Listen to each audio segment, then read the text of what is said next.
Hello students, हमने हमारी पिछली वीडियो के अंदर पढ़ा था electric field intensity at the centre of a uniformly charged semi circular ring. आज हम हमारा नेक्स्ट टॉपिक पढ़ने जा रहे हैं टॉर्क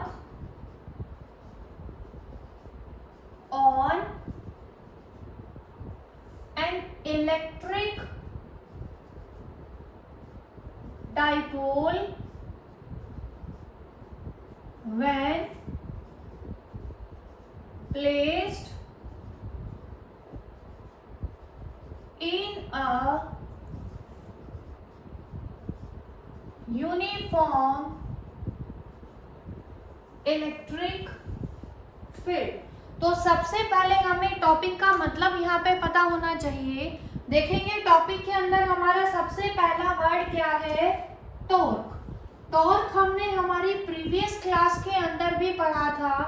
टॉर्क का मतलब हम क्या समझते हैं, that is turning effect of force, कि किसी भी ऑब्जेक्ट के ऊपर फोर्स लग रहा है, अगर उस फोर्स की वजह से ऑब्जेक्ट क्या करे, रोटेशनल या टर्निंग इफेक्ट शो करेगा, तो उसको हम क्या बोलते हैं यहाँ पे, टॉर्क। तो हमें क्या निकालना है, टॉर्क निकालना है किसी इलेक्ट्रिक डाइपोल। इलेक्ट्रिक डाइपोल के बारे में हम अपनी पिछली क्लास के अंदर पढ़ चुके हैं।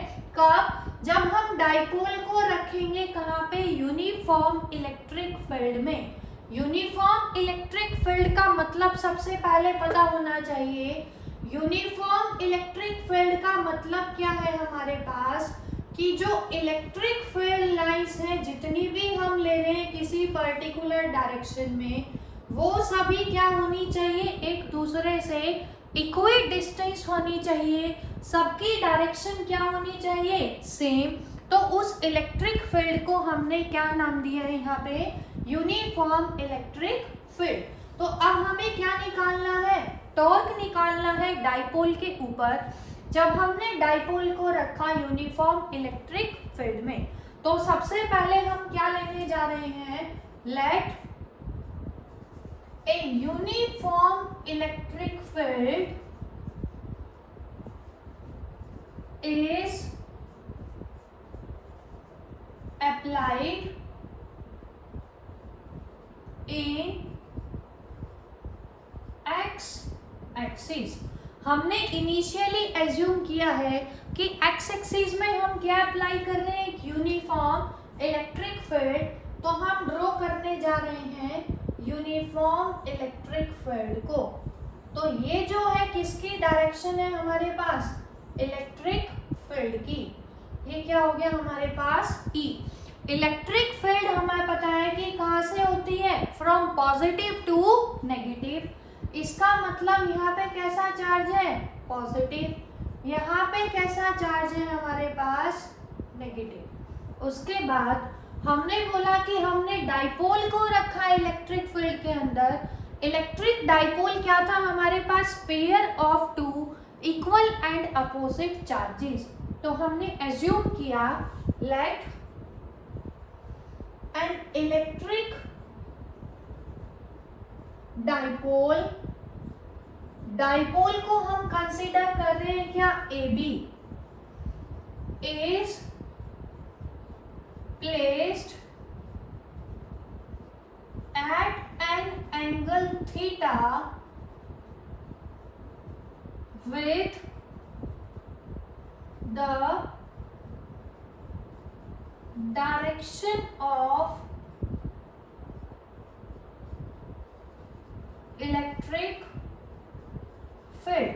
हमने डाइपोल लिया AB, एज्यूम किया कि जो इलेक्ट्रिक डाइपोल है वो कितना एंगल बना रहा है, एंगल थीटा। किसके साथ बना रहा है, angle theta with the uniform electric field. तो हमने ये बना लिया हमारे पास इलेक्ट्रिक डाइपोल AB। AB क्या है हमारे पास, डाइपोल। डाइपोल हमने पढ़ा था pair of two equal and opposite charges. तो A पे हमने ले लिया कितना चार्ज, -Q। B पे हमने ले लिया +Q चार्ज। क्यों लिया हमने A पे माइनस, क्योंकि यहाँ पे कैसा है हमारे पास पॉजिटिव चार्ज, तो नेगेटिव को ये अपनी तरफ अट्रैक्ट करेगा, सिमिलरली पॉजिटिव को ये अपनी तरफ क्या करेगा, अट्रैक्ट करेगा। अब जब फील्ड इसके ऊपर फोर्स लगाएगा, इसको अपनी तरफ अट्रैक्ट करेगा, तो फोर्स की वजह से हमने पढ़ा हुआ है ऑब्जेक्ट किसके अंदर आता है हमारे पास, ट्रांसलेशनल मोशन के अंदर। दैट इज किसी भी ऑब्जेक्ट के ऊपर जब नेट फोर्स लगेगा तो उसकी वजह से ऑब्जेक्ट मूव करेगा किसके अंदर, स्ट्रेट लाइन के अंदर। अब ए पॉइंट पे इलेक्ट्रिक फील्ड की वजह से फोर्स लगेगा, किधर लगेगा, इसमें माइनस क्यू, ये क्या है प्लस क्यू, अपनी तरफ इसको अट्रैक्ट करेगा। F इज इक्वल टू कितना लगेगा, माइनस क्यू इंटू ई। सिमिलरली ये कैसा है, पॉजिटिव, फील्ड इसको अपनी तरफ अट्रैक्ट करेगा, कितने फोर्स के साथ करेगा, Q इंटू ई। हमें पता है net force is responsible for the straight line motion of the object. तो यहाँ पे अब हम क्या निकालने जा रहे हैं, net force.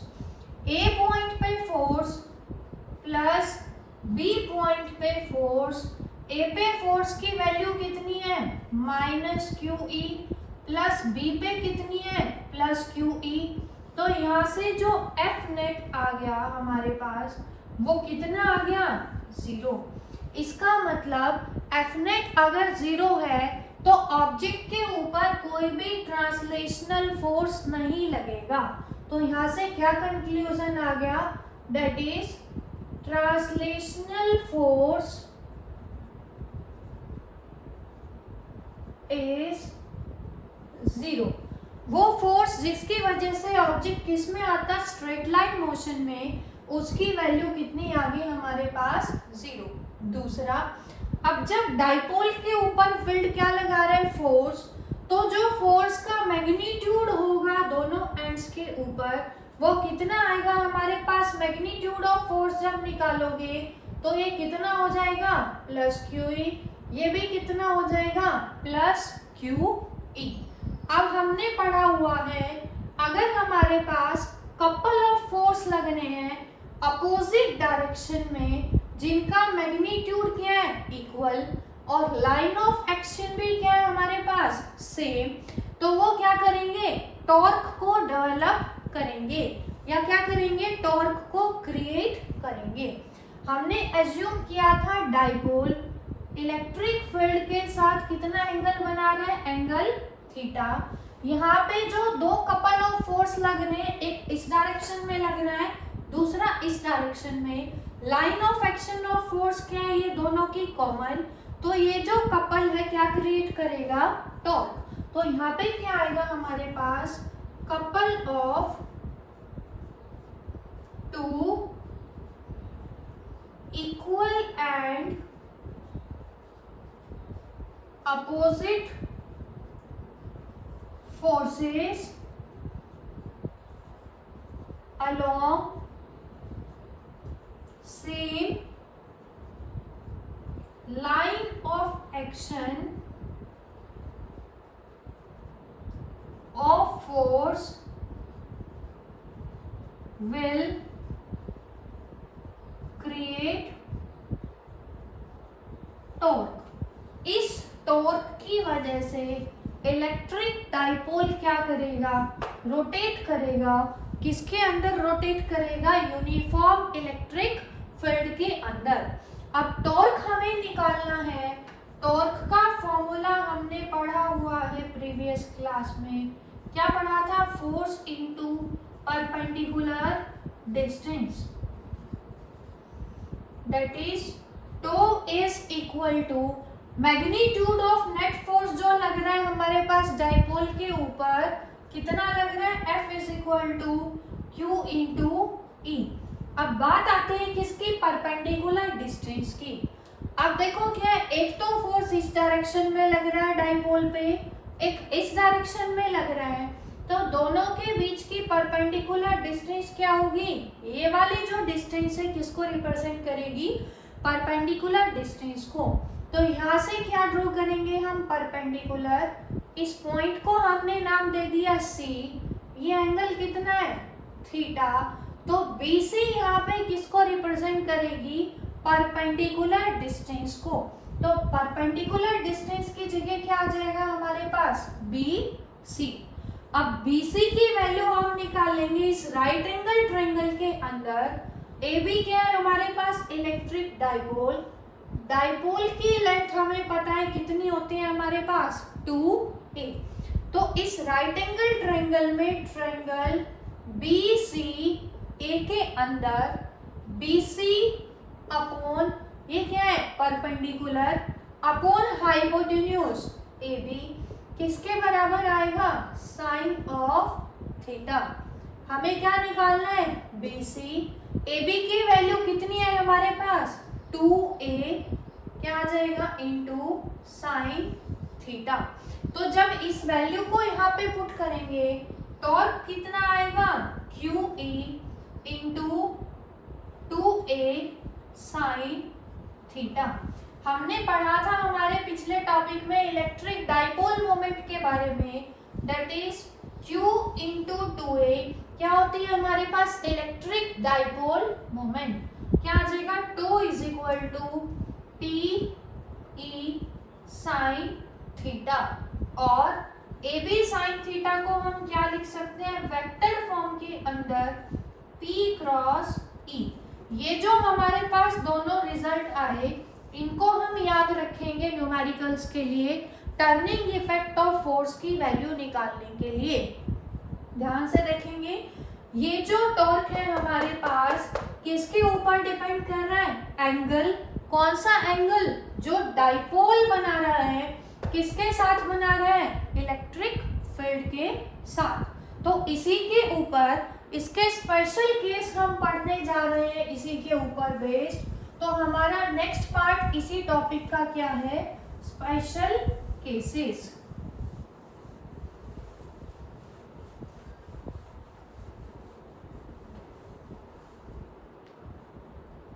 Special cases. Special cases के अंदर हम फर्स्ट केस पढ़ने जा रहे हैं कि जो हमारा डाइपोल है इलेक्ट्रिक फील्ड के साथ कैसा एंगल बना रहा है 0 degree. That is dipole is placed parallel to the electric field E।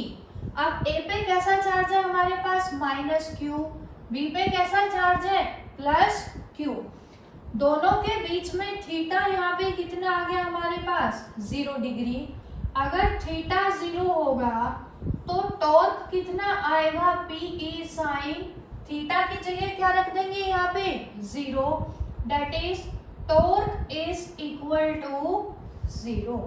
Second case हम पढ़ने जा रहे हैं, if dipole is placed perpendicular to electric field E।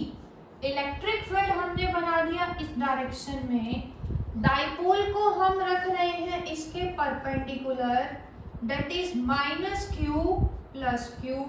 Theta कितना है अब 90 डिग्री। तो टॉर्क हमारे पास कितना आएगा PE साइन थीटा की वैल्यू कितनी आ गई 90 डिग्री।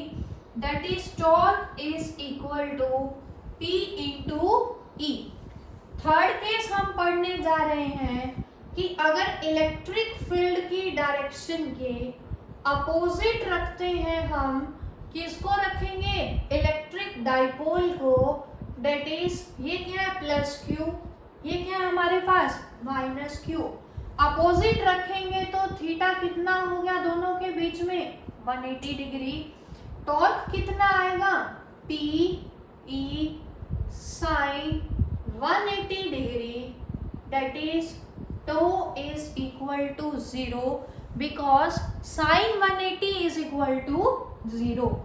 फोर्थ जो सिचुएशन हम पढ़ने जा रहे हैं, सपोज करो ये किसकी डायरेक्शन है इलेक्ट्रिक फील्ड की। हमने डाइपोल को रखा हुआ है, हम यहाँ से रोटेट करके लाए तो ये एंगल कितना हो गया 270 डिग्री। तो जब डाइपोल को हम रखेंगे 270 डिग्री के ऊपर, कहाँ से, in the direct from electric field के डायरेक्शन, तो हमारे पास टॉर्क कितना आएगा, PE साइन 270 डिग्री। साइन 270 की वैल्यू होती है -1, तो यहाँ से टॉर्क कितना आएगा हमारा, -PE। अब चारों केसेस के अंदर ध्यान से देखेंगे सब, टॉर्क इज इक्वल टू 0 का मतलब क्या है। टॉर्क का मतलब हमें पता है, turning effect of force. Force किसने लगाया, इलेक्ट्रिक फील्ड ने लगाया। इसका मतलब जब इलेक्ट्रिक फील्ड ने डाइपोल के ऊपर फोर्स लगाया, जिसको हमने पैरेलल रखा हुआ था इलेक्ट्रिक फील्ड के, तो टॉर्क आया 0, दैट इज कोई भी रोटेशन नहीं हुई। इसका मतलब डाइपोल जहाँ पे था वहीं पे रहा, तो ये कौन सी पोजीशन आ गई, इक्विलिब्रियम की पोजीशन आ गई। सिमिलरली जब 90 डिग्री पे रखेंगे तो डाइपोल के ऊपर कुछ टॉर्क लग रहा है, कितना, PE।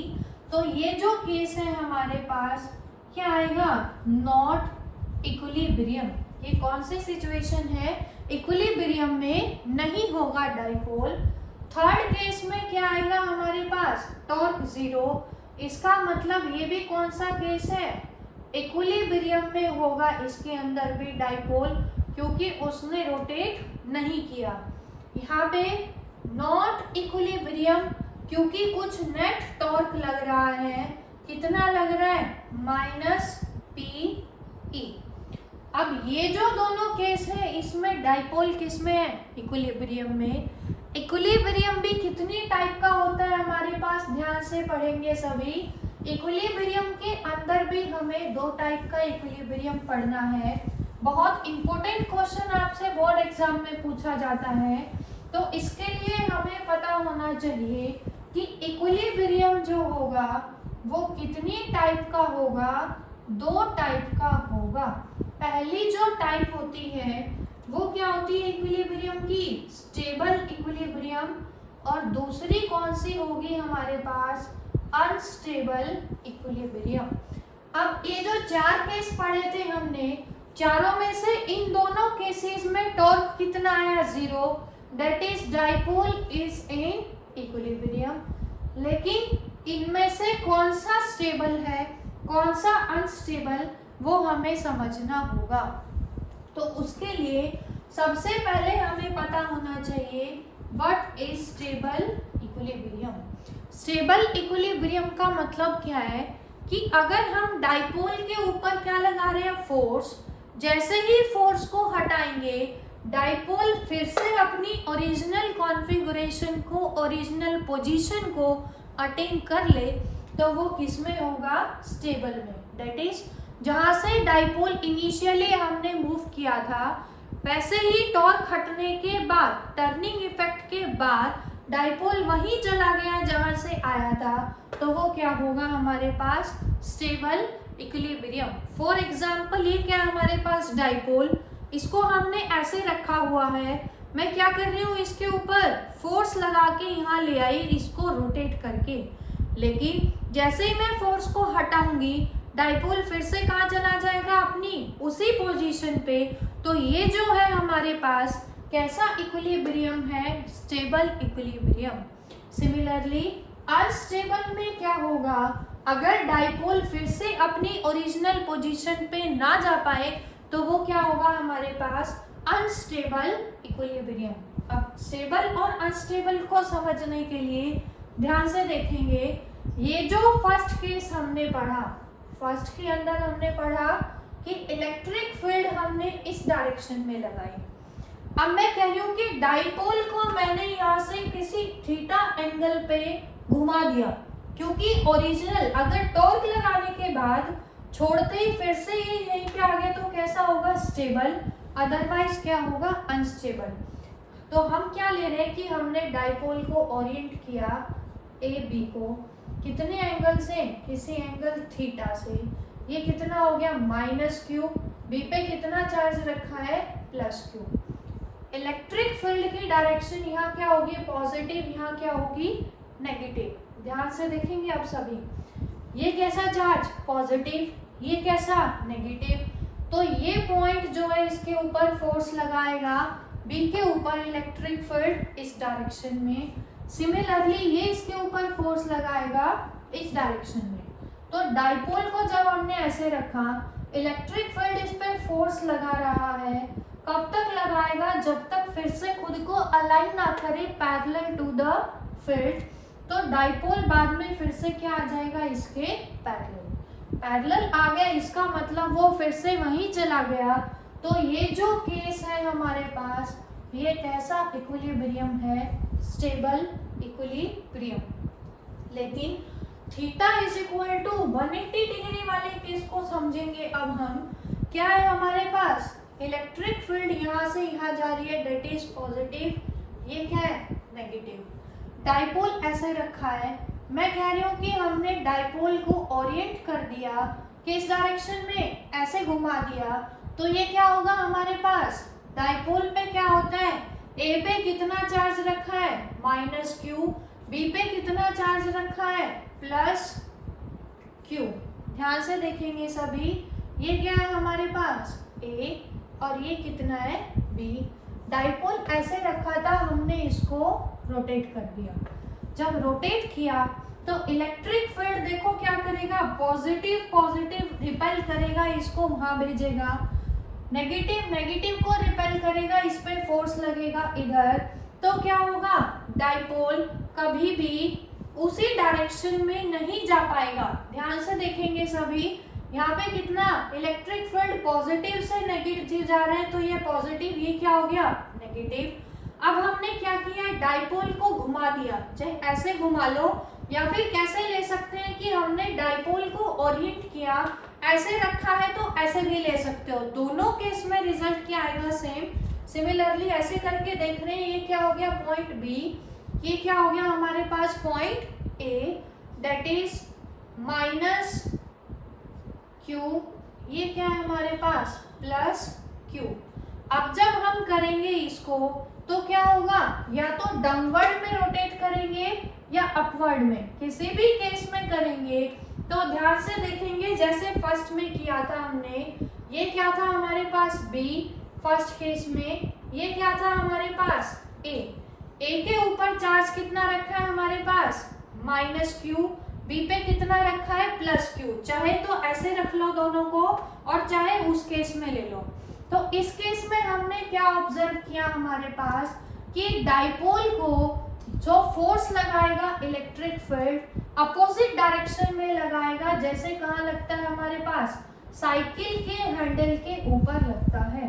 तो डाइपोल कभी भी अपनी इनिशियल पोजीशन पे नहीं जा पाएगा, इसलिए ये जो इक्विलिब्रियम है कैसा होगा हमारे पास अनस्टेबल इक्विलिब्रियम।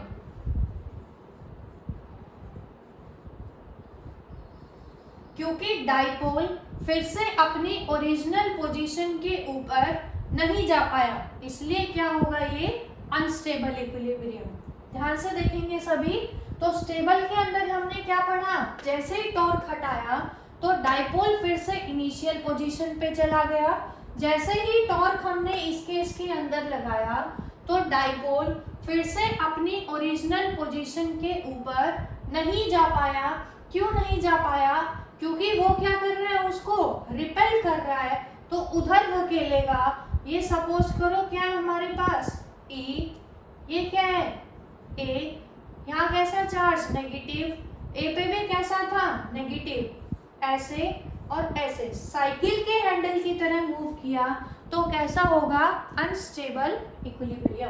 अब नेक्स्ट टॉपिक हम पढ़ने जा रहे हैं, torque on an electric dipole की वजह से जो पोटेंशियल एनर्जी होगी हमारे पास वो हमें निकालनी है। तो टॉर्क की वजह से पोटेंशियल एनर्जी क्यों हुई हमारे पास, नेक्स्ट टॉपिक है potential energy of N electric dipole in uniform electric field. हमें पता है पोटेंशियल एनर्जी क्या होती है, energy associated with position of dipole. Position की वजह से जो एनर्जी होगी उसको क्या बोलेंगे, उसकी पोटेंशियल एनर्जी। एनर्जी हमने पढ़ा हुआ है क्या होगा, जो वर्क डन होगा हमेशा वो स्टोर होगा in the form of energy. अब वर्क डन का फॉर्मूला भी हमने पढ़ा हुआ है। वर्क डन क्या होता है हमारे पास, फोर्स इनटू डिस्प्लेसमेंट। अब हमने क्या पढ़ा है कि जो फोर्स है ट्रांसलेशनल फोर्स नहीं लग रहा डाइपोल के ऊपर, कैसा फोर्स लग रहा है, rotational, that is torque into displacement linear नहीं हो रही, कैसी हो रही है, एंगुलर। तो क्या आएगा हमारे पास डी थीटा। हमने एज्यूम किया है कि जो डी थीटा है वो क्या है, स्मॉल डिस्प्लेसमेंट डाइपोल की, कब, जब उसको हमने कहाँ रखवाया, यूनिफॉर्म इलेक्ट्रिक फील्ड के अंदर। तो अगर डिस्प्लेसमेंट स्मॉल तो वर्क डन भी कैसा होगा, small, that is D W is equal to tau into D theta. अब टो यहाँ पे क्या है, PE sine theta, that is torque, जो हमने अभी पिछले एक्सप्रेशन के अंदर निकाला। तो डी डब्ल्यू क्या आएगा, p E sine theta into D theta. Total work done store होगा in the form of potential energy. ये क्या है, स्मॉल वर्क डन। तो स्मॉल से टोटल पे जाने के लिए क्या करेंगे, इंटीग्रेशन। तो जब हम करेंगे इंटीग्रेशन बोथ साइड्स तो क्या आएगा, इंटीग्रेटिंग बोथ साइड्स। जब हम इंटीग्रेशन करेंगे तो क्या आएगा हमारे पास, d W is equal to p E sine theta d theta. हमने एज्यूम किया कि इनिशियली हमने कितना वर्क डन किया, 0। टोटल वर्क डन हमने कितना किया, W। जब हमने 0 वर्क डन किया तो डाइपोल बना रहा था एंगल θ1 इलेक्ट्रिक फील्ड के साथ। टोटल फाइनल एंगल कितना हुआ, θ2। जब हमने क्या किया, वर्क डन W किया। अब इसको सॉल्व कैसे करेंगे, dw का इंटीग्रेशन क्या आएगा, W। ये जो वर्क डन है स्टोर होगा in the form of potential energy. उसका सिंबल हम लेने जा रहे हैं यहाँ पे U is equal to PE क्या आ जाएगा, इंटीग्रेशन से बाहर साइन थीटा का इंटीग्रेशन हमने पढ़ा हुआ है minus cos theta from θ1 to θ2। जब लिमिट्स पुट करेंगे माइनस को बाहर निकाल लेंगे तो पोटेंशियल एनर्जी क्या आएगी, minus PE cos θ2 minus cos θ1। ये हमारे पास एक्सप्रेशन आ गया किसके लिए, पोटेंशियल एनर्जी के लिए। अब क्या पढ़ेंगे हम इसके स्पेशल केसेस।